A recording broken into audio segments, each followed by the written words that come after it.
afternoon.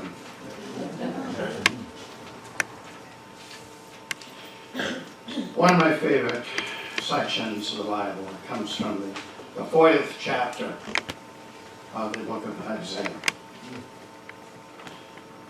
Have you not heard?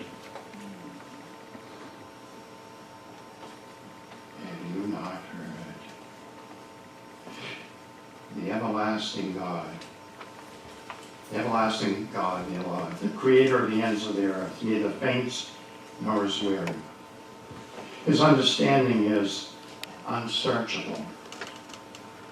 He gives power to the weak, and to those who have no might, he increases strength. Even the youths shall faint and be weary, and the young men shall utterly fall. But those who wait on the Lord shall renew their strength. They shall mount up with wings like eagles. They shall run and not be weary. They shall walk and not be faint.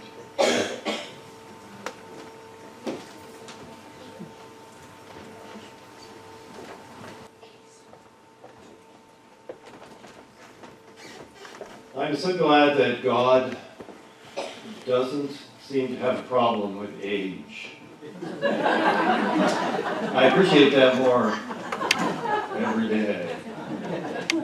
I was 17 when I felt a call to missionary service, and 25 when I took my first church. Didn't know a thing, even though I graduated from seminary. But again, I'm so glad that God is not limited to calling young people to ministry, because we have people like Brian and John. I got to know John when we were pastors in Blue Hill. John had felt the call to ministry and was taking AIM classes, and he heard that Sheila and I were teaching classes down in Blue Hill, and so he would drive from Brewer down to Blue Hill on Thursday nights to take AIM classes with us, and we got to know John as every professor's dream student. John was motivated, he was creative, he was interested, he was excited to learn new things, and we've kind of stuck together for years now, haven't we, John?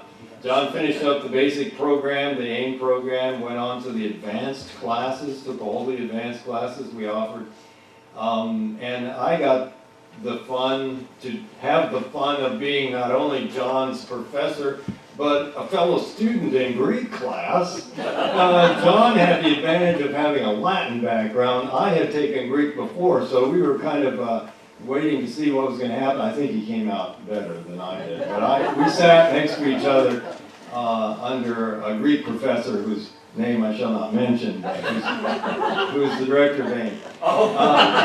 So she's a hard taskmaster. But so it was fun not only being John's professor on occasion, but also a fellow student. When we were missionaries in South America, there was a Hispanic evangelist who was quite well known in the Spanish-speaking world, and he had a sort of modest success throughout his many years of ministry. He wasn't in great demand, nothing spectacular, and things had just kind of moved along. But later in life, he suddenly began to be used by God in extraordinary ways. And he cried out to God after an exhausting evangelistic campaign when he was just felt completely burnt out, and he said, "Oh God, why did you wait so long to use me in ministry? I mean, all these years, I was trying to do this job, and all of a sudden," and God, he testified that God had said to him, "Well, you weren't ready yet." So, John, I think God called you at just the right moment, when you were ready. And I'm excited. I hear great things. I said to John, and there's some folks here from the Cardville Baptist Church, so I'm going to say this to you guys. I said to John, if I didn't have to preach on Sundays, and I was a little bit closer to East Green Bush, I would come to the Cardville Baptist Church just to hear John Cheney preach every Sunday. John is a gifted storyteller and an incredibly creative pastor. And so, John, this is wonderful today. We're so glad that you're graduating from the Advanced AIM program. It's exciting to have you in ministry with us.